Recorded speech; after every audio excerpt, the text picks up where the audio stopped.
Sa araw ng kasal ng araw ng aking anak na babae, ipinakilala ko ng kanyang mayabang na nobyo sa kanyang boss bilang isang walang trabaho na talunan. Tumahimik ang nobyo nang ngumiti ang boss niya. Tinapik ako sa balikat at sinabing, "Mabuti nakita kita ulit, partner." Pagkatapos ay humarap siya sa nobyo na may nakakalamig na, "Tanggal ka na." Natulala sa gulat ang nobyo. Bago tayo magpatuloy, mangyaring mag-subscribe sa channel at isula sa comment kung anong oras na diyan sa inyo ngayon. Dinala kami ng waiter sa sulok na mesa sa Lakeview Grill sa Tagaytay. At pinanood ko si Dennis Reyes na pinapakinis ang kanyang neck tea bago umupo. Ngumingiti si Natalie sa aming dalawa. Kumikinang ang kanyang singsing na pangkasal sa malambot na ilaw ng restaurant. Kaya, Mr. Reyes, simula ni Dennis, hindi na hinintay ang aming inumin. Sabi daw ni Natalie ay, "Between opportunities, karaw ngayon." Kumurap ako. Between opportunities. Parang mamahaling pabango ang salitang iyon. Sobrang lakas at hindi kailangan. Retired na ako. Simpleng sabi ko habang binubuksan ang napkin. Lalong lumapad ang ngiti ni Dennis. Iyong uri na hindi umabot sa mga mata. Ganun po ba? Tatrabaho ako sa Technova Innovations. Nangungunang AI company dito sa Luzon. Senior manager ako ng corporate sales. Astig naman. Pinanatili kong walang emosyon ang boses ko. Gaano ka nakatagal diyan? 3 taon na. Napataas ko ang sales ng department ko ng 40%. Humilig si Dennis sa upuan. Halatang naghihintay ng papuri. Anong field po kayo noon, Mr. Reyes? Wala namang espesyal. Business lang. Hinawakan ni Natalie ng mahina ang braso ni Dennis. Nahihiya lang si Daddy. Lagi niyang sinasabi yan. Tumango si Dennis na parang alam na alam niya. Gets ko na. Well, ang mahalaga ay malusog pa kayo sa edad ninyo. Di ba? Busi sa mga hobbies. Bahagyang napakislot ang mga daliri ko sa baso ng tubig. Sa edad ninyo. Parang pulot mula sa nabasag na garapon ang pagmamalaki sa bawat salita niya. Pinagkakaabalahan ako ng mga hobbies. Sabi ko naman. Dumating ang waiter. Handa na ang ballpen. Umorder si Dennis ng grilled salmon na may truffle risotto. Pumili si Natalie ng herb-crusted chicken. Tiningnan ko lang saglit ang menu. Pwedeng combo na sopas at sandwich na lang po. Bahagyang nataas ang kilay ni Dennis. Sopas lang talaga, Dad. Celebratory dinner to Namula si Natalie. Dennis, okay lang yon. Simple lang ang gusto ni Daddy. Naman. Pinasimpleng kaway lang ni Dennis. Iba-iba naman talaga ang budget ng tao. Naiintindihan ko talaga. Parang sampal ang salitang budget. Naiintindihan niya raw. Itong 34 anyos na middle manager. Naiintindihan niya ang financial situation ko dahil lang sa sopas. Kwento mo naman ang Technova. Sabi ko, inililipat ang usapan palayo sa kahirapan ko raw. Anong klaseng AI solutions? Lalong lumaki ang dibdib ni Dennis. Cutting edge talaga. Machine learning para sa efficiency ng mga korporasyon. Predictive analytics. Automated decision trees. Binabago namin kung paano gumana ang mga negosyo. Ang galing. Matagal na ba ang company? Mga 30 taon na. Pero sumabog talaga noong last decade. Noong gaahe pa lang kami noon. Alam nyo na yon. Ngayon, seryoso na ang kita. Hinihiwa ni Dennis ang salmon niya na parang surgeon. Actually, malapit na akong mapromote bilang department director. Baka regional manager pa pagkatapos. Ngumingiting proud si Natalie. Grabe ang sipag ni Dennis. Minsan 60 hours isang linggo. 60 hours. Itaas ko ang kilay. Talagang dedikado. Kailangan ng sakripisyo para sa sukses. Mr. Reyes. Alam yan ng generation namin. Para bang wala raw alam ang generation ko. Mabilis na ang takbo ng business ngayon. Kailangan mong mag-adapt o may iwan ka. Sumubo ako ng sopas. Masarap pala ang tomato biscuit nila. Mahirap nga ang pagbabago minsan. Kaya nga po ako updated lagi sa trends. Nag-attend ng seminars. Palaging nagne-network. Hindi na pwedeng mag-coast-coast na lang. Kinaway-kaway ni Dennis ang tinidor. Iyang mga nasa edad ninyo po, pasensya na. Pero minsan natatanga sa dating estilo. Iba na ang mundo ngayon. Nahirapan si Natalie. Ibig sabihin ni Dennis, nag-evolve na ang mga bagay mula noong panahon ni Daddy. Evolution. Dahan-dahan akong tumango. Survival of the fittest, ganun. Hindi nakuha ni Dennis ang talim sa boses ko. Exactly po. Kaya nga pinapahalagahan ng Technova ang innovation at results. Hindi na sapat ang old school thinking. Kailangan fresh ideas, aggressive strategies. Totoo. Kita nyo po sa numbers ng department ko. 40% growth, hindi aksidente yon. Humilig si Dennis na parang may sikretong ibubulong. Sa totoo lang po, marami sa matatanda ron sa company, hindi na nakakasabay. Dead weight na, kung tutuusin. Idinagdag ko sa isip ko ang salitang, dead weight. May karanasan naman siguro ang matatanda. Tanong ko ng mahina. Nagkibit balikat si Dennis. Kung hindi ka marunong mag-adapt, stagnation lang yan. Mas maganda sigurong palitan ng mga bagets na gutom sa tagumpay ang kalahati ng senior staff. Natatawang kinabahan si Natalie. Passionate talaga si Dennis pagdating sa efficiency. Ang passion ang naghihiwalay sa winners sa tiningnan niya ang mangkoko ng sopas. Sa mga kontento na lang sa konti. Naningkit ang hangin sa pagitan namin. Mga taong kontento sa konti. Parang ako raw yon. Ang walang trabahong matanda na umorder ng sopas habang tinatangkilik ng successful na manugang ang truffle risotto. Dahan-dahan kong ibinaba ang kutsara. Matinis ang tunog ng metal sa ceramic. Pwede ring pagpili ang pagiging kontento. Mahinang sabi ko. Hindi narinig ni Dennis ang babala sa tono ko. Abala siya sa tagumpay niya laban sa matandang kaharap niya. Punasan ni Dennis ang bibig niya ng napkin. Puno ng enerhiya sa paniwalang sumuko na ako. Halos hindi pa kalahati ang salmon niya, pero lecture mode na siya. Alam nyo, Emma Reyes, na-appreciate ko po na positive kayo sa sitwasyon ninyo. Parang nagsasalita siya sa bata o matanda ang tono niya. Naisip nyo na po bang gamitin ang experience ninyo? Marami pang opportunities. Interesting ang experience. Maingat kong sagot. Minsan nagtuturo sa iyo na manood lang muna at mag-obserba. Pero hindi pwedeng obserba lang forever. Halos aggressive na ang enthusiasm niya. Kailangang kumilos. Halimbawa ako, target ko maging department director sa loob ng 1 taon. Regional manager sa 3. Kailangan mag-set ng goals, magkaroon ng timeline. Tumango si Natalie na nakaka-encourage. Goal-oriented talaga si Dennis. Mahalaga ang goals, sang-ayon ko.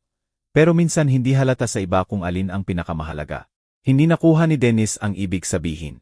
Kaya nga po kailangan magpakita, mag-network, ipaalam na available ka. Pwede kitang ipakilala sa mga contacts ko kung gusto mo. Entry-level positions siguro. Hindi naman demanding. Entry-level para sa akin. Napakakapal ng irony, pwede ng dessert. Napakabait mo, sabi ko. Giving back po kasi. Tumutulong sa less fortunate. Punong-puno ng kabutihang loob ang boses ni Dennis. Responsibilidad ng mga successful na yangat ang iba. Ngumingiti si Natalie sa kanya. Kita mo, Dad, concern talaga si Dennis sa tao. Halata. Umorder ako ng tubig. Kitang-kita ang compassion niya. Ngumiti si Dennis sa papuri niya sa sarili. Hindi naman po ako dahil sa pera, Emma Reyes. Masara ang 6 figures. Pero ang makagawa ng defense ang mahalaga. 6 figures. Para siyang nag-anunsyo ng lunas sa cancer. Making a difference, ulit ko. Parang ang Teknova mismo. Iba po yon noon. Swerte lang siguro ang founders. Right place, right time. Ang totoong innovation, ngayon nangyayari sa mga tulad ko. Swerte. 30 taon ng 18 oras na trabaho. Missed family dinners. At walang tigil na financial stress. Naging swerte lang. Swerte talaga ang mga founders, mabagal kong sabi. Kailangan siguro. Ano ba alam nila noon tungkol sa AI? Halos wala pa ang technology. Natiyempuhan lang siguro. Tumawa si Dennis, nakakasakit sa tainga. Kami na ngayon ang gumagawa ng totoong trabaho. Ginagawa naming profesional ang aksidenteng tagumpay nila. Naramdaman ni Natalie ang tensyon, pero mali ang pagkaintindi niya. Dad, gusto lang talaga tumulong ni Dennis. Mahirap raw ang job market para sa mga nag-uumpisa ulit. Nag-uumpisa ulit. Para bang burado na ang buong career ko. Parang fresh grad ulit. Nakakalaya ang pag-uumpisa ulit. Sabi ko, kontrolado ang boses. Nakikita mo kung ano talaga ang mahalaga. Tama po, sabi agad ni Dennis. Kailangan yan ang attitude. Fresh start, new opportunities. Realistic ka lang sa limitations mo. Limitations ko. Parang hamon ang salitang yon. Anong limitations yon? Tanong ko ng mahina. Walang direksyong itinuro ni Dennis. Edad po. Mabilis ang tech. Mahirap makasabay ng matatanda. Tapos karaniwang gusto ng kumpanya ang pwede pang tumagal ng matagal. Long-term growth. 30 taon ba yon? Exactly. Nakukuha nyo na po. Natuwa si Dennis sa progreso ng estudyante niya. Sa edad ninyo po, mga 5 tandang bawas 0 taon na lang siguro bago mag-retire. Nag-i-invest ang kumpanya sa future, hindi sa napatigil siya. Hindi sa sa short-term situations, sabi niya ng mahina. Humawak si Natalie sa kamay ko sa ibabaw ng mesa. Dad, baka ibang topic na lang. Pero on a roll na si Dennis, lalong naging passionate ang boses niya. Ang point ko po, Mr. Reyes, ang business world ngayon, drive at ambition ang pinapahalagahan. Hindi na pwedeng pumasok ka lang. Kailangan ng vision, innovation, kakayahang sirain ang dating sistema. Sirain ang sistema, ulit ko. Parang ginagawa mo sa Teknova. Tama po, yang mga old guard doon, stuck sa outdated methods. Akala nila, dahil kasama nila simula pa, alam na nila lahat. Pero nagbabago ang market. Nagbabago ang needs ng customer. Minsan kailangan sirain ang lumang sistema para makabuo ng bago. Sirain ang lumang sistema na ginawa ng mga swerte na founders. Inilagay ko ng maayos ang napkin ko sa mesa. Tahimik ang galaw pero napatigil si Dennis sa gitna ng sentence. Excuse me, sabi ko, tumayo. Kailangan ko lang ng hangin. Dad. Puno ng pag-aalala ang boses ni Natalie. Okay ka lang ba? Pagod lang, sagot ko, kinuha ang wallet ko. Inilagay ko ang 2,000 sa mesa. Sapat sa sopas at sandwich ko pati tip. Sapat na to sa part ko. Bahagyang lumaki ang mata ni Dennis sa pera. Mr. Reyes, hindi naman kailangan, iginiit ko. Tinapos ko ang jacket ko. Salamat sa dinner at sa career advice. Tumayo si Natalie. Dad, wag ka muna umalis. Ibig sabihin talaga ni Dennis ang lahat ng sinabi niya. Tiningnan ko ng diretso ang nobyo ng anak ko. Narinig ko ang bawat salita. Drive from downtown Manila to our house in Antipolo gave me 45 minutes to process everything. Habang tumatakbo ang sasakyan, paulit-ulit sa isip ko ang mga salita ni Dennis. Mga swerting founders, dead weight, magumpisa ulit sa edad mo. Pagdating ko sa bahay, naging malamig at kalkuladong layunin ang galit ko. Pumasok ako sa study ko. Dito ko iningatan ang tunay na kwento ng buhay ko. Ang kwentong hindi alam ni Dennis Reyes. Puno ng framed photos at awards ang mga dingding na itinago ko sa mga ordinaryong bisita. Teknova Incorporation Papers mula 1,900 at 75 na pirmado ni Walter Tan at akin. Mga larawan noong first product launch namin. Mga parangal sa loob ng 3 dekada. Article ng Forbes noong 2018 na tinawag akong tahimik na revolusyonaryo ng AI sa Pilipinas. Naupo ako sa leader chair ko at tinitigan ang larawan sa desk ko. Ako at si Walter sa maliit na garahe kung saan nagsimula ang lahat. Batang-bata pa kami noon, puno ng determinasyon. 30 anyos at lubos na naniniwalang mababago namin ang mundo. Tama kami. Kinuha ko ang cellphone ko at tinawagan si Walter. Sumagot agad siya sa ikalawang ring, gaya ng dati. Porter, kamusta ang dinner sa magiging manugang? Nakakapagpaliwanag, maingat kong sagot. Kamusta sa company? Gaya pa rin kapag wala ka. Chaos at confusion. Tumawa si Walter ng maligaya. Seryoso, maayos naman. Maganda ang quarterly reports. Kailan ka babalik sa retirement experiment mo? Enjoy ko pa, per. Sige, enjoy mo habang maaga. Si Dennis Reyes Sales, maingay tungkol sa gusto raw niya na mas malaking responsibilidad. Ambisyoso ang bata. Napisil ko ng mahigpit ang cellphone. Kilala mo si Dennis Reyes. Senior Sales Manager. 3 taon na sa atin. May magandang ideyas nga. Pero may ganun siyang hitsura na nakakabalaho. Lagi niyang sinasabi na kailangan i-modernize ang approach at sirain ang outdated paradigms. Sirain ang outdated paradigms. Parehong sinabi niya, 1 oras lang ang nakakalipas. Anong klaseng pagsira? Iyong usual ng mga bagets na mayabang. Akala niya mas efficient ang company kapag binawasan ang legacy thinking. Gusto raw mag-restructure, magdala ng fresh talent.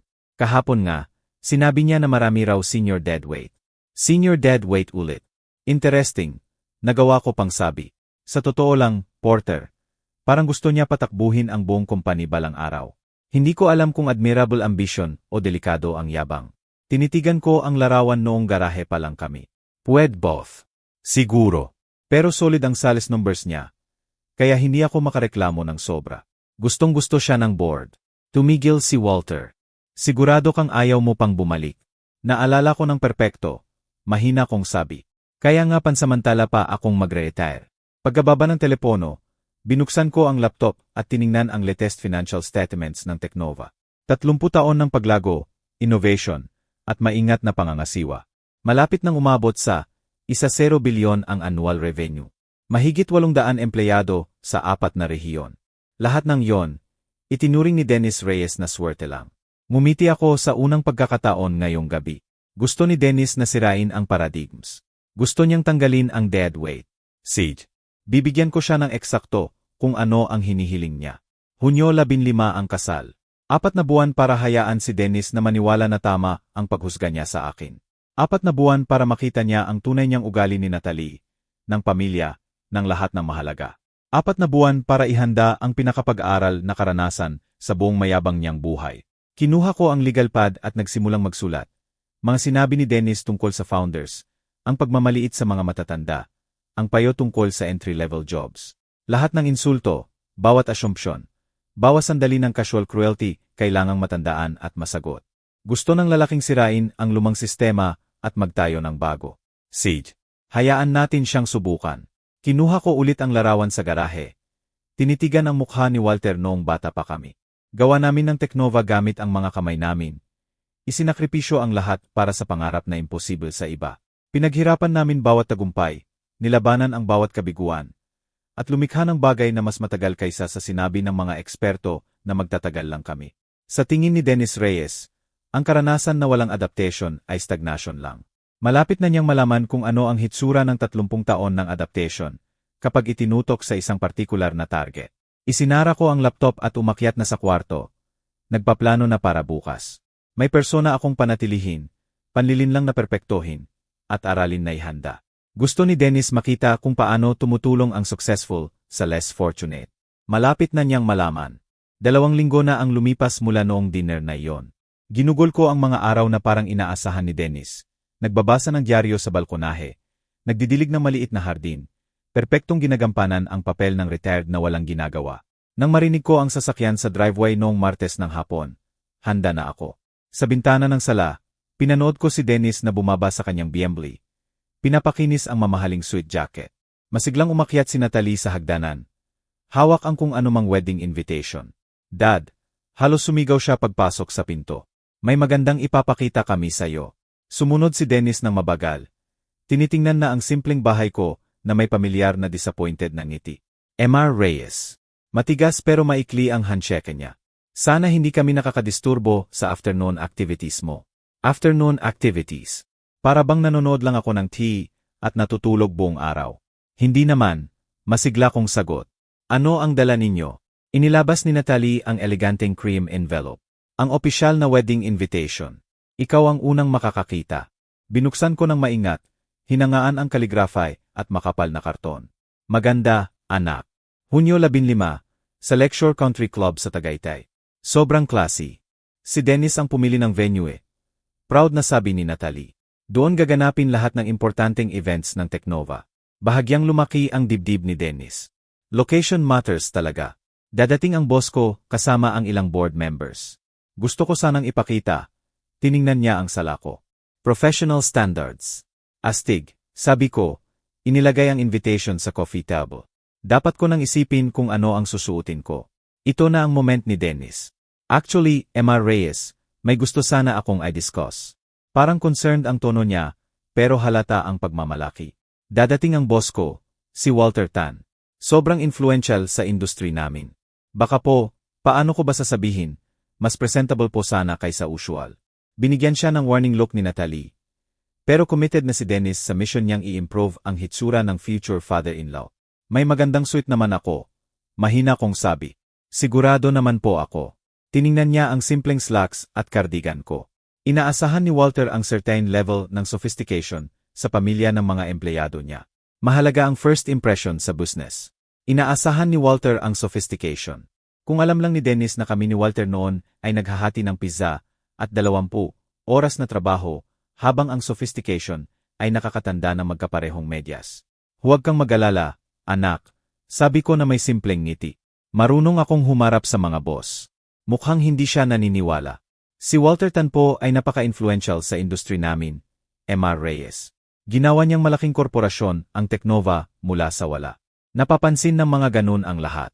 Paano ka magbihis, magsalita, magdala ng sarili? Ginawa mula sa wala. Matutuwa si Walter sa description na yon dahil literal na wala kaming pera noon. Determinasyon at credit card debt lang. Kawili-wili siyang makilala. May something sa tono ko na nagpaisip kay Dennis na kulang ang reaksyon ko, kaya seryoso siyang lumapit. Emar Reyes, hindi ko po gusto maging mahirap. Pero ang kasalang ito ay para rin sa professional future ko. Pwede makaapekto sa career ko ang opinyon ni Walter sa family connections ko. Kailangan lahat ay mag-iwan ng tamang impression. Tamang impression. Ibig sabihin, kailangan akong magmukhang successful, pero hindi sobrang successful, para hindi siya ma-overshadow. Anong klaseng impression ang gusto mo? Tanong ko. Presentable, conservative, may alam sa value ng hard work at traditional values. Parang nagtuturo sa bata ang tono ni Dennis. Pinapahalagahan ni Walter ang mga taong nakakuha ng pwesto sa dedikasyon at merit. Nakakuha ng pwesto sa dedikasyon at merit, tulad ng 30 taon ng pagbuo ng kumpanya mula sa wala. Marahil naramdaman ni Natalie ang tensyon. Dad, baka tingnan natin ang suite mo together. Pwede kitang tulungan mamili ng neck tea. Napakabait mo, anak. Ninityan ko siya ng totoo. Siguradong may maisusuot ako. Hindi pa tapos si Dennis sa improvement project niya.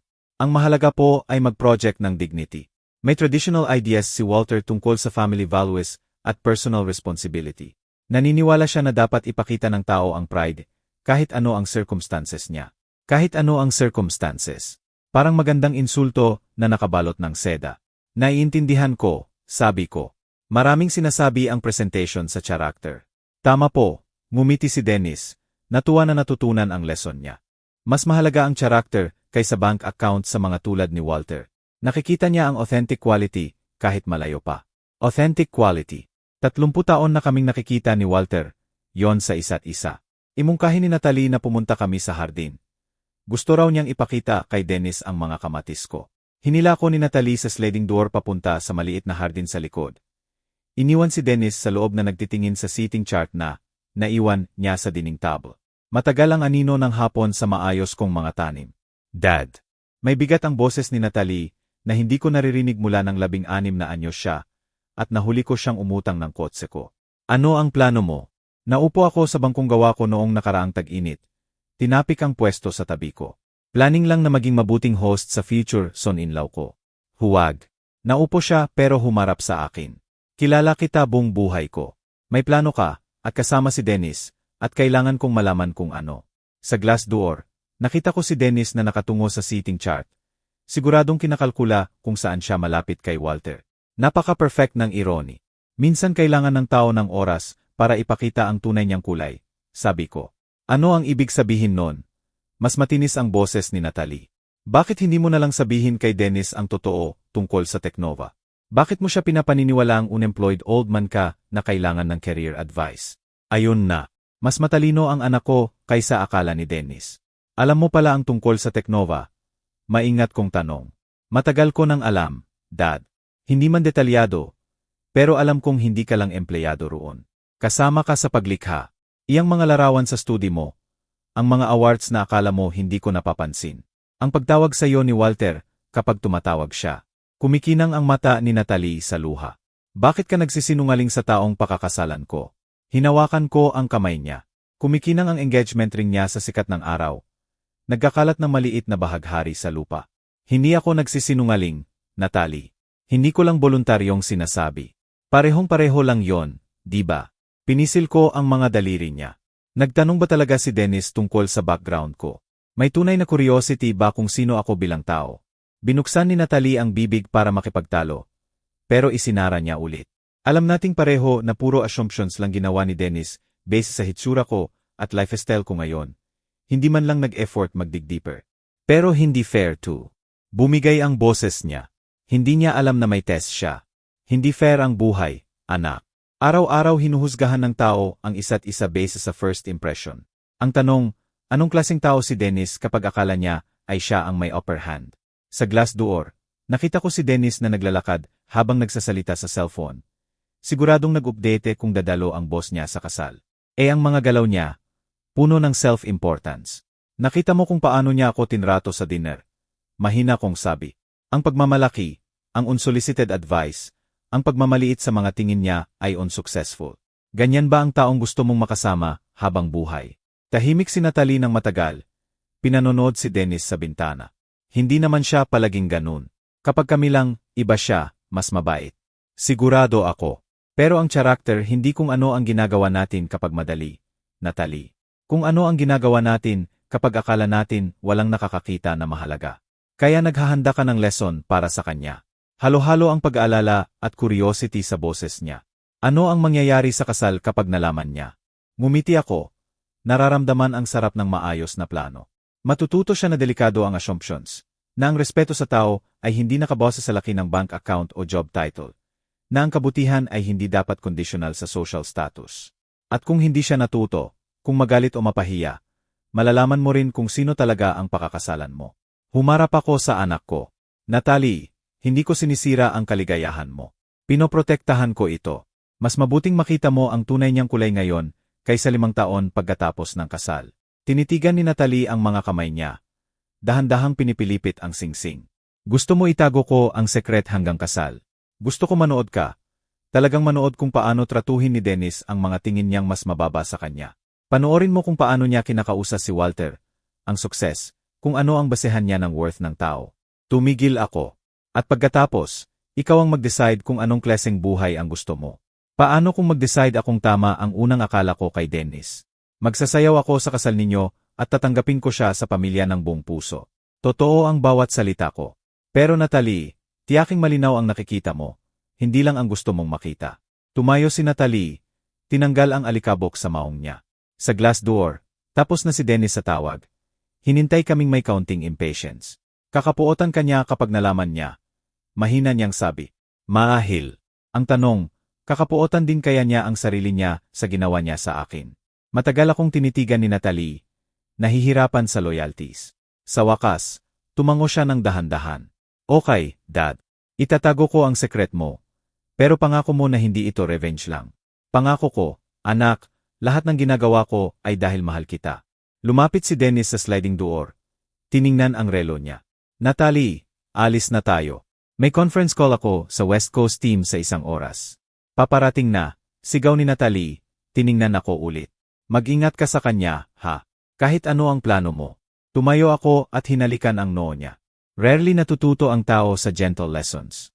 Ang mga buwan mula Marso hanggang Hunyo ay maingat na sayaw ng paghahanda. Habang patuloy ang condescending check-in ni Dennis at tahimik si Natalie sa ating kasunduan, maingat kong inayos ang bawat detalye ng pinakapag-aral na wedding gift sa buhay ni Dennis. 3 araw bago ang kasal, nakatayo ako sa Armando's Custom Tailoring sa Makati. Tinitingnan ang sarili ko sa 3-way mirror. Perpektong gupit ang charcoal gray suit ko, pero sadyang understated. Sapat na mamahalin para igalang pero hindi halata. "Perfect fit, Emma Reyes," sabi ni Armando habang inaayos ang balikat ng jacket. "Ito ay magpapakita ng dignity nang hindi sumisigaw ng presyo." "Iyan din ang punto," sagot ko.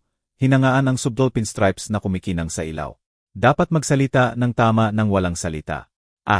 Naiintindihan ninyo ang tunay na elegance. Ngumiti si Armando.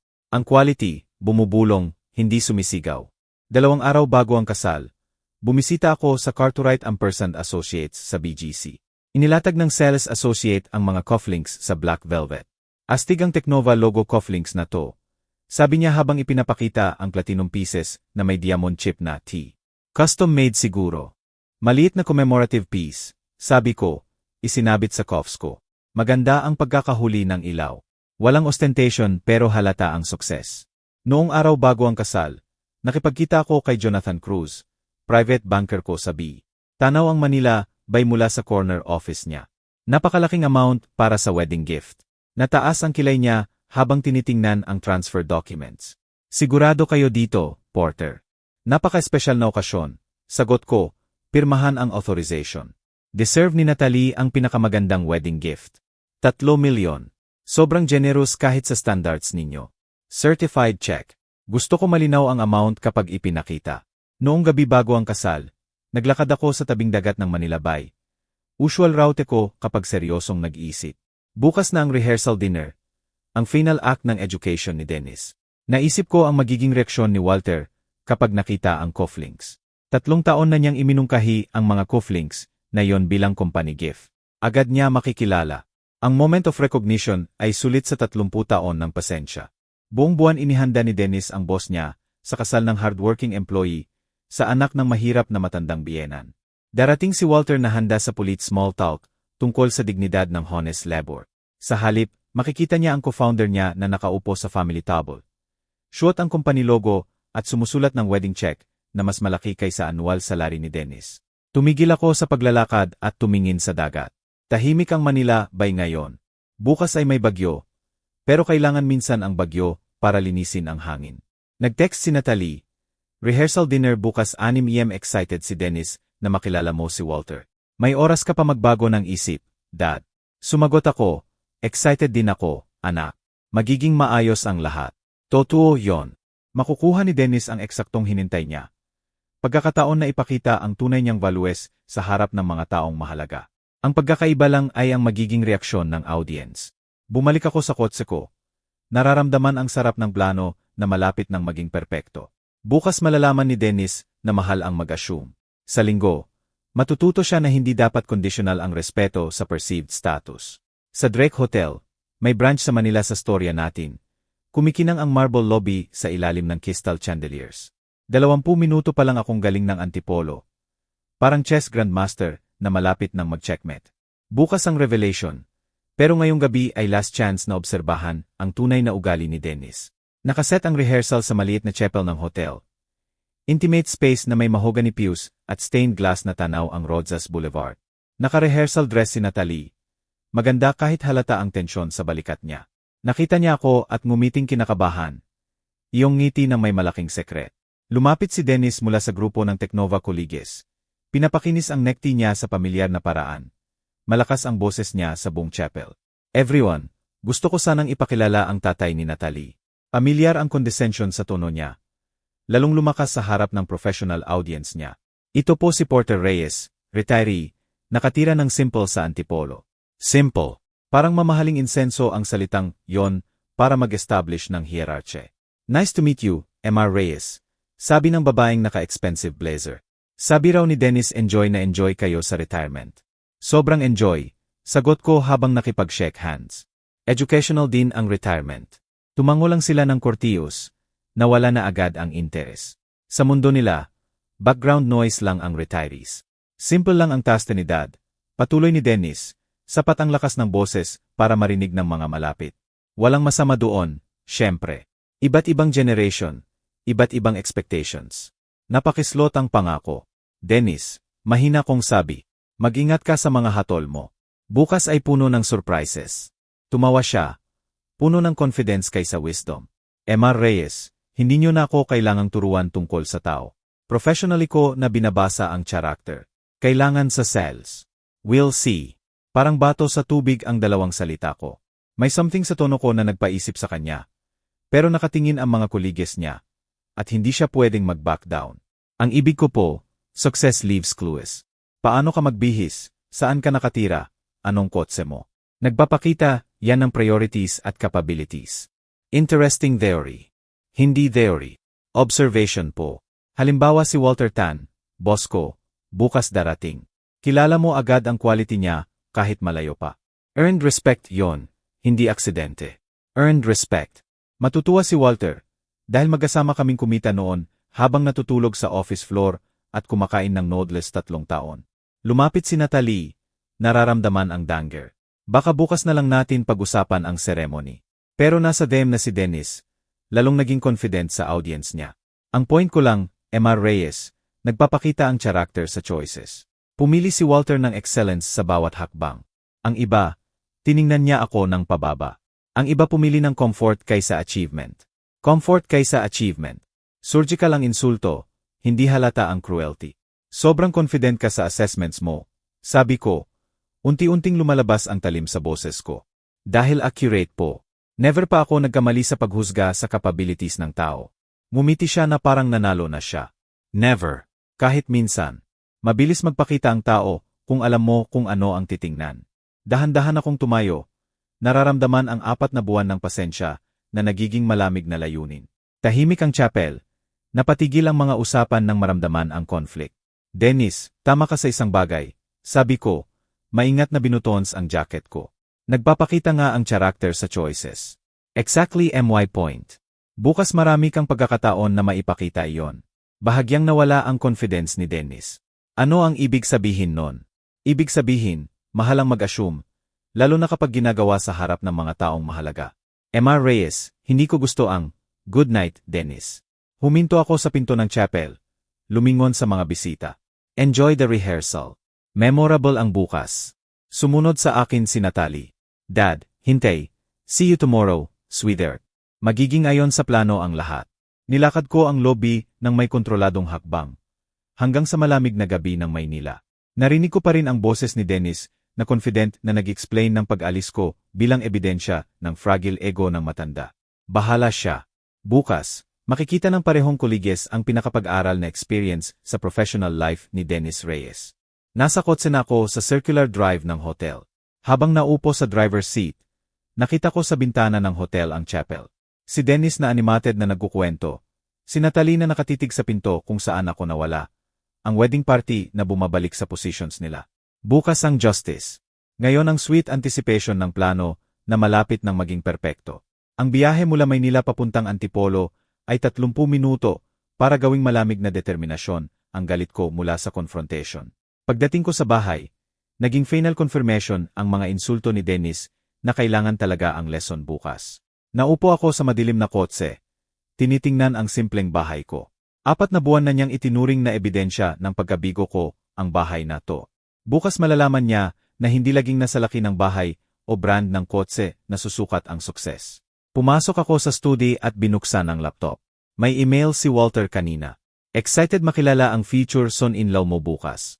Mukhang ambisyoso raw si Dennis. Ampo ambisyoso.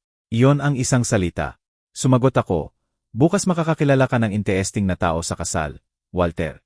Sagot agad niya, sino yon? Ang future son-in-law ko. Marami kayong pag-usapan tungkol sa character at professional development. Intriguing. May dapat ba akong ihanda? Maging ikaw lang, par. Sapat na ang natural mong wisdom.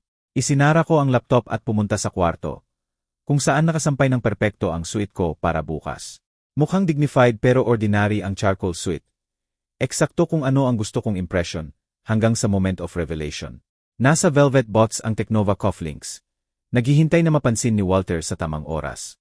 Mula sa drawer, kinuha ko ang certified check kahapon. 3 milyon payable kay Natalie at Dennis Reyes. Sinadya ko ang amount, sapat na malaki para magpakita ng yaman, pero hindi eh. Naisip ko ulit ang rehearsal kanina. Ang confident declaration ni Dennis na never pa siyang nagkamali sa paghusga sa tao. Kahanga-hanga ang yabang, kahit sa standard niya. Pero perpekto yon. Bukas ang humiliation ay magiging ganap dahil lubos ang confidence niya. Nag-text si Natalie, Dad, okay ka lang ba? Nagsorry raw si Dennis sa nangyari kanina. Sumagot ako, dapat lang magsorry si Dennis. Bukas magiging malinaw ang lahat. Natatakot ako sa plano mo. Huwag kang mag-alala, anak. Justice is rarely as harsh as people fear. Walang sumagot, marahil nahihirapan pa rin sa conflicted loyalties mula sa usapan natin sa hardin. Gusto ng isang parte niya i-warn si Dennis. Pero mas malaki ang parte na naiintindihan na some lessons kailangan maranasan. Sa bintana ng study ko, tiningnan ko ang tahimik na kalye. Natutulog na ang mga kapitbahay ko, nagbabasa, nanonood ng tea, living the retired life na akala ni Dennis ang tanging option ko. Wala sa kanila ang alam na bukas ang pinakasatisfying moment ng professional life ko. Perfect ang pagiging clueless ni Walter. Talagang walang ideya kung ano ang naghihintay sa kanya sa kasal. Kapag nakita niya ang cufflinks, kapag ipinakilala ako ni Dennis bilang unemployed father ni Natalie, kapag dumating ang recognition, sulit sa 30 taon ng partnership ang magiging mukha ni Walter. Isa-isang binakasan ko ulit ang behavior ni Dennis. Ang restaurant condescension, career advice, deadweight employees. Ang lecture kanina tungkol sa character na nagpapakita sa choices. Bawat insulto carefully cataloged. Bukas malalaman ni Dennis na totoo nga na nagpapakita ang character sa choices. At ang choices niya ay nagpakita ng higit pa sa inaasahan niya. Naghanda akong matulog ng may kalmang parang surgeon bago ang malaking operation. Handa na ang lahat. Ang suite, cufflinks, check, perfect venue kasama ang boss at colleagues ni Dennis bilang witnesses. Alam ni Natalie na dapat siyang manood lang kapag dumating ang moment. Habang pinapatay ko ang bedside lamp, naramdaman ko ang sarap ng plano na malapit ng maging flawless. Buong buwan ipinakita ni Dennis ang values, priorities, at definition niya ng human worth. Bukas matututo siya na mahalaga ang mag-assume tungkol sa success. Lalo na kapag ang mga hinusgahan mo ang mga taong nagkokontrol sa professional future mo. Madali akong nakatulog. Puno ng panaginip tungkol sa hustisya na sa wakas ay nagsisilbi. Umaga ng Hunyo 15. Malinaw at presko ang hangin. Kumikinang ang Maynila sa ilalim ng perfect wedding weather. Nagbihis ako ng may maalalahaning atensyon na parang aktor sa pinakamahalagang role niya. Sinabit ang Tecnova cufflinks ng may particular satisfaction. Ngayon ang maliit na platinum symbols na to ang magsasalita ng mas malakas kaysa salita. Abala ang Drake Hotel sa wedding activities pagdating ko ng 12 NN. Nasa bridal suite si Natalie. Marahil kinakabahan sa final adjustments ng gown. Pumunta ako sa maliit na chapel kung saan nagsisimula ng magpila ang mga bisita. Nasa harap si Walter, naka-navy suite, distinguished. Tinatanaw ang mga tao ng may curious interest ng boss na makikilala ang bagong pamilya ng empleyado. Nakita niya ako sa kabilang side ng chapel at tumango ng courteous. Parang stranger lang sa kasal ng kakilala. Lumabas si Dennis mula sa side room. Magara sa formal wear. Confidence niya parang mamahaling pabango. Tinitingnan din niya ang mga tao.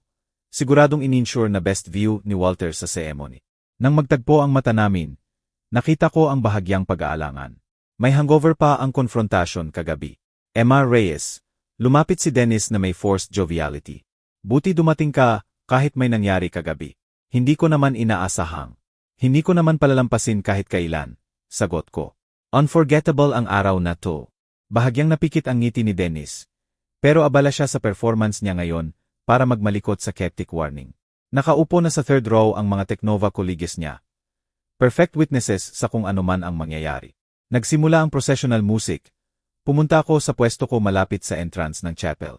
Lumitaw si Natalie sa dulo ng aisle. Radiante sa restored wedding gown ng lola niya. Puno ng nervous joy ang mukha niya. Isinabay niya ang braso sa akin. At sandali, nawala ang elaborate revenge plot sa simple ng paternal pride. Maganda ka, anak. Bulong ko habang nagsisimula kaming maglakad. Salamat, Dad. May tremor ng emosyon at anticipation ang boses niya. Tradisyonal ang bilis ng lakad namin sa aisle. Tumayo ang mga bisita sa respeto. Nakastand si Dennis sa altar. Nakatitig kay Natalie ng may tunay na pagmamahal na nagpaalala sa akin kung bakit siya minahal ng anak ko. Pinanonood siya ni Walter mula sa front row. Marahil kinakalkula kung gaano ka-appropriate ang enthusiasm niya sa kasal ng empleyado. Tumayo ang officiant. Itinaas ang mga kamay. Sino ang nagbibigay sa babaeng ito sa kasal? Ako. Malinaw kong sabi. Naririnig sa buong chapel. Ang kanyang ama, na may malaking pag-ibig at pag-asa sa kaligayahan niya. Pinisil ni Natalie ang kamay ko bago binitawan. At formal kong inilagay ang kamay niya sa kamay ni Dennis. Sandali kaming tatlo sa harap, ama, anak, at manugang, habang tahimik na nanonood ang chapel. Magpakasaya ka, anak. Bulong ko kay Natalie. Hinalikan ang pisngi niya bago umupo sa front row. Matino ang ceremony. Matapat na nagpalit ng vows sina Dennis at Natalie. Puno ng tunay na emosyon, kahit may tensyon sa ilalim. Naramdaman ko ring naiiyak sa sinseridad nila. Kahit inaabangan ko ang education na susunod. 2 upuan ang layo ko kay Walter. Paminsan-minsang tumitingin sa akin ng may pulit curiosity. Malapit na niyang maging ibang-iba ang curiosity na yon. Idineklara silang mag-asawa. Hinalikan ni Dennis si Natalie ng may enthusiasm ng taong akala secure na ang future niya. Sumabog sa palakpakan ng chapel. Tumayo ang mga bisita, habang tumutugtog ang wedding bells mula sa hotel system.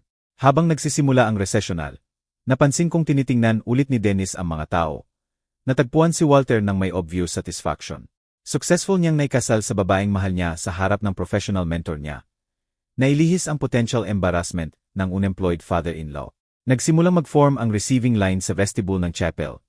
Nagbigay ng congratulations ang mga bisita habang ngumingiti ang newlyweds. Tamang-tama akong nakatayo bilang father of the bride. Tumatanggap ng well wishes at papuri sa magandang ceremony. Abala na si Dennis. Ipinakikilala si Natalie sa mga colleagues niya ng may pride. Asawa ko. Paulit-ulit niyang sinasabi. Ninanamnam ang bagong title.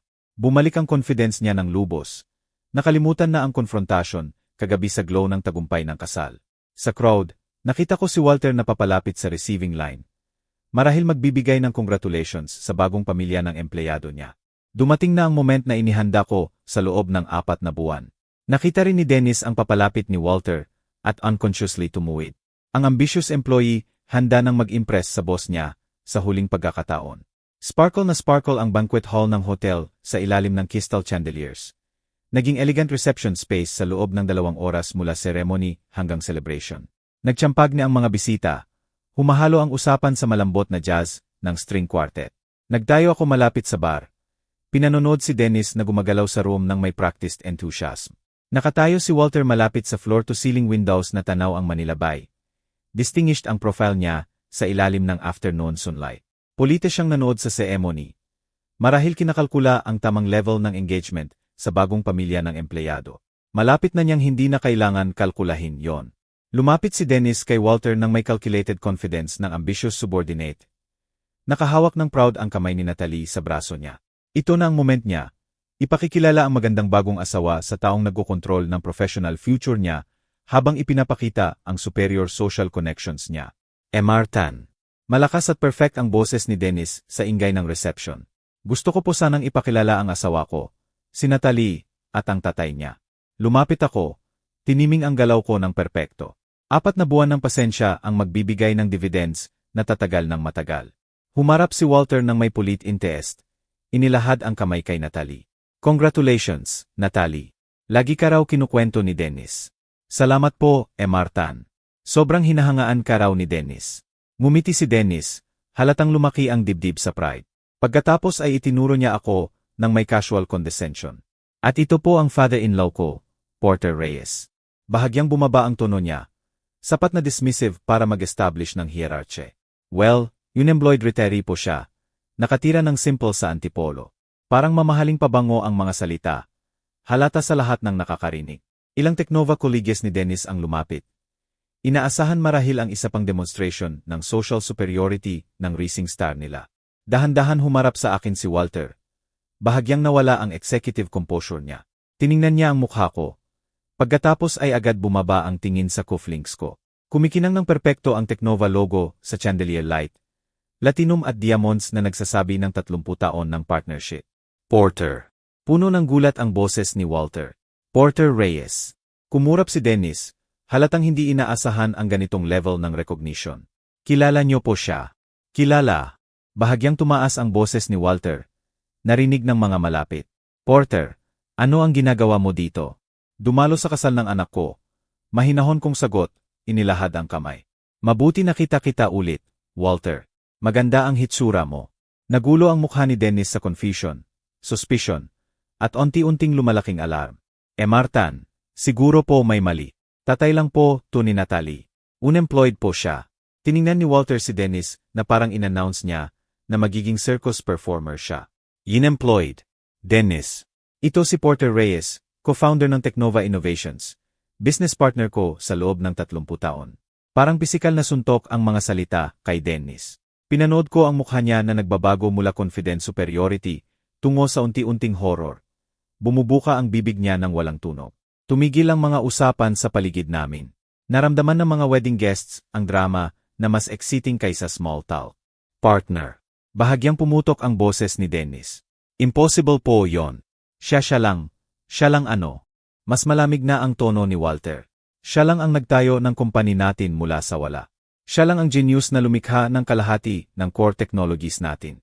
Siya lang ang closest friend at business colleague ko. Tiningnan ni Dennis ako. Namutla sa ilalim ng wedding tan niya. Co-founder ka talaga at primary shareholder ng Technova's Innovations. Mahina kong kinumpirma. Ang kumpanya kung saan 3 taon mo akong tinuruan kung paano talaga gumalaw ang business. Lumapit si Natalie kay Dennis. Puno ng sympathy at anxiety ang mukha niya. Alam niyang darating ang moment na, pero hindi siya handa sa public devastation sa mukha ng bagong asawa niya. Nagsisimula na magising ang executive instincts ni Walter. Authoritative ang boses niya na sanay sa difficult decisions. Dennis, eksakto anong mga sinabi mo sa business partner ko? Walang tunog na gumana ang bibig ni Dennis. Gumuho ang confident wedding persona niya na parang basang papel. Hindi ko po alam. Sa wakas na sabi ni Dennis, halos bulong. Hindi niya po sinabi. Mukhang kulang na kulang ang paliwanag na yon kay Walter. Naging kulay abo ang mukha ni Dennis mula glowing wedding look sa loob ng 30 segundo. Naging riveting spectacle ang elegant celebration sa paligid namin. Nag-form ng loose circle ang mga bisita na parang nanonood ng street performance. Mr. Tan, please. Hindi ko po alam. Puno ng desperation ang boses ni Dennis na parang career niya nawawala sa real time. Hindi niya po sinabi na nagtatrabaho siya sa Technova. Nagtatrabaho. Nataas ang kilay ni Walter ng mapanganib. Dennis, hindi nagtatrabaho si Porter sa Technova. Si Porter ang Technova. Kalahati ng patents ng core technologies namin may pirma niya. Parang sunod-sunod na suntok kay Dennis ang impormasyon. Halos makita ko siyang kinakalkula ang buong laki ng pagkakamali niya. Lahat ng condescending comment, unsolicited advice, casual dismissal, naglalaro sa harap niya ng malinaw. Mapapaliwanag ko po lahat. Pumutok ang boses ni Dennis habang nagpapabalik-balik ang tingin sa amin ni Walter. May misunderstanding lang po. Ang tanging misunderstanding, malamig na malamig ang boses ni Walter na parang yelo, ay paano nagawa ng senior sales manager ko na ituring ang business partner ko na charity cases sa loob ng 4 na buwan nang walang nagsabi sa akin. Lumapit si Natalie kay Dennis ng protective. Nagbabattle ang wedding gown niya sa lumalaking tensyon. Martan, honestly hindi talaga alam ni Dennis. Hindi po kailanman binanggit ni Dad ang connection sa company. Hindi na kailangan sabihin ng tatay mo. Sagot ni Walter, nakatutok pa rin kay Dennis. Basic human respect hindi conditional sa job title o laman ng bank account. Spiral na si Dennis, wild ang galaw ng kamay habang nagsasalita ng walang structure. Ang totoo po, MR. Tan, lagi ko namang tinatrato ng respeto ang mga tao. Lagi. Gusto ko lang po tumulong, magbigay ng guidance, career advice. Career advice. Parang nagyelo ang tiyampag sa boses ni Walter. Nagbigay ka ng career advice sa taong lumikha ng trabaho mo. Wala nang pretending na may ibang usapan ang mga bisita. Nakatayo ng paralisado ang Teknova colleagues ni Dennis. Malamang kinakalkula ang professional distance sa disaster. Tahimik na nagbusisyon ang hotel staff sa paligid. Hindi sigurado kung intervene o i-video na lang. Dennis, patuloy ni Walter ng may precision ng executioner. Ipaliwanag mo sa akin kung paano mo ipinapakita ang respeto sa pagtawag sa business partner ko na unemployed, deadweight. Lumaki ang mata ni Dennis sa pure panic. Hindi ko po sinabi yon. Hindi ko kailanman. Lunes ng umaga, putol ni Walter na parang surgical blade. Mag-explain ka sa YAR tungkol sa definition mo ng respeto. Pwede mo ring simulan ang paghahanap ng bagong trabaho. Hindi po. Lubusang gumuho ang composure ni Dennis. Martan, please. Kasal ko po ngayon. Nagkamali ako, pero maayos ko to.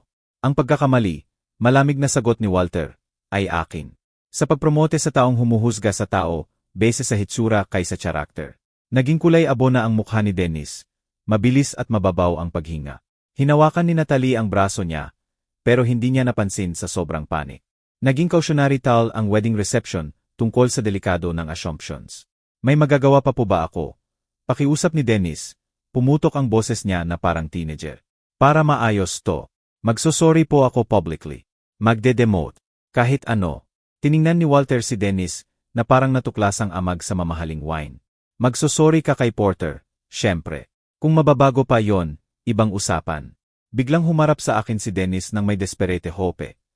Malaki ang mata niya sa panik ng taong nawawala ang lahat ng sabay.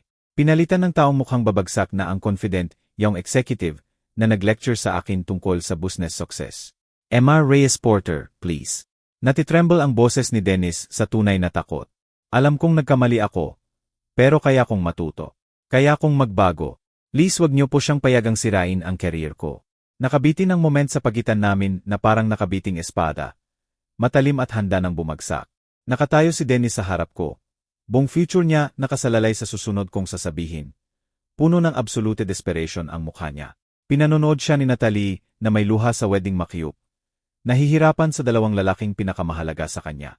Naghintay si Walter ng may patient intensity ng taong handa nang mag-execute ng professional death sentence. Ang mga wedding guests naging silent amphitheater sa paligid namin. Nakalimutan ang tiyampag habang nanonood ng moment na pag-usapan sa Manila High Society sa loob ng maraming taon. Walter, mahina kong sabi, malinaw pa rin sa tahimik na banquet hall. Hintay. Bahagyang nataas ang kilay ni Walter. Pero nanahimik, iginagalang ang judgment ng partner niya sa loob ng 30 taon. Tiningnan ko si Dennis. Hindi ang mayabang na binata na nagmalaki sa akin sa loob ng mga buwan, kundi ang taong nakatanggap ng pinakamahal na lesson sa professional life niya. Bahagyang nanginginig ang kamay niya habang naghihintay ng verdict ko. Dennis, sabi ko, mahina pero firm ang boses, tumingin ka sa akin. Itinaas niya ang mata, at nakita ko ang genuine remorse roon. Hindi lang takot sa career, kundi tunay na pagkaunawa sa mali niya. Tinatanggap ko ang sorry mo. Patuloy ko. Pinanood ko ang relief na bumaha sa mukha niya. Pero may isang condition ang forgiveness ko. Kahit ano po, bulong ni Dennis. Talagang kahit ano. Huwag mo nang husgahan ang halaga ng tao sa laki ng sweldo o brand ng damit niya. Tumigil ako, hinayaan ko pumasok ang mga salita. Hindi nasusukat ang character sa dollar signs. At hindi dapat conditional ang respeto sa bank statement. Malakas na tumango si Dennis. Halo-halo ang luha ng relief at remorse sa mata niya. Naiintindihan ko po. Pangako. Natuto na ako. Humarap ako kay Walter. Pinanonood kami niya ng may careful attention ng taong nag-evaluate ng critical business decision. Walter, nag-assume si Dennis based sa incomplete information. Lahat naman tayo nagkakamali noon sa career natin. Bahagyang lumambot ang expression ni Walter. Pero active pa rin ang executive instincts niya. Hiniling mo bang balewalain ko ang 4 na buwan ng disrespect sa business partner ko? Hiniling ko na isaalang-alang mo na minsan ang pinakamabuting lesson ay galing sa mercy kaysa punishment. Inilagay ko ang kamay ko sa balikat ni Dennis. Maganda ang track record ni Dennis sa company. Nagsasalita ang sales numbers niya. Marahil gagawin siyang better manager ng experience na to, hindi lang mas maingat. Tumingin si Dennis sa pagitan namin ni Walter na parang buong future niya ay pinegosyete ng mga puwersa na hindi niya kontrolado. Lumapit si Natalie, hinawakan ang braso ni Dennis sa gesture ng support at solidarity. Matagal tinitigan ni Walter si Dennis. Nagbabanggaan ang businessman instincts niya sa respeto sa judgment ng partner niya. Sa wakas, tumango siya ng dahan-dahan. Dennis. Formal pero nawala na ang talim ang boses ni Walter. Panatilihin mo ang posisyon mo. Pero probation ka ng 6 months. Kapag may bahid man lang ng atitude na sinabi ni Porter, tapos ka na. Naiintindihan mo. Lubos po, sagot ni Dennis. Puno ng gratitude at pagod ang boses niya. Salamat, Emartan. Salamat po sa inyong dalawa.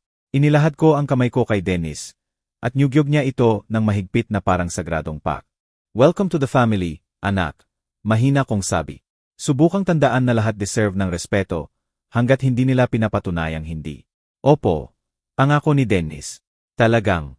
Lumapit si Natalie at nyakap kaming dalawa ng sabay. Halatang-halatang saya, kahit traumatic ang revelation. Nagsimulang mag-relats ang mga wedding guests. Bumalik ang usapan, habang nagiging family harmony ang drama. Tinapik ni Walter ang balikat ko. Bumalik ang pamilyar ng ngiti niya. 30 taon, at kaya mo pa rin akong magulat. Partner. Interesting ang retirement, sagot ko. Nagsimulang tumugtog ulit ang string quartet nang maramdaman nilang tapos na ang crisis. Muli nang itinaas ang champagne glasses. Bumalik sa normal wedding topics ang usapan. At natuto si Dennis na minsan ang pinakamahalagang lesson ay nakabalot sa unexpected package. Habang nagpapatuloy ang reception, pinanood ko si Dennis na nakikipag-usap sa ibang bisita. Napansin ko ang subtle changes sa behavior niya. Nawala ang edge ng superiority. Pinalitan ng something na kamukha ng humility. Minsan mas matamis ang justice kapag may wisdom kaysa revenge. Kung gusto niyo ang kwentong ito, please like ang video na ito, mag-subscribe sa channel, at i-share ang inyong impressions sa comment section. Para pakinggan ang susunod na kwento, i-click ang box sa kaliwa. Salamat sa panonood.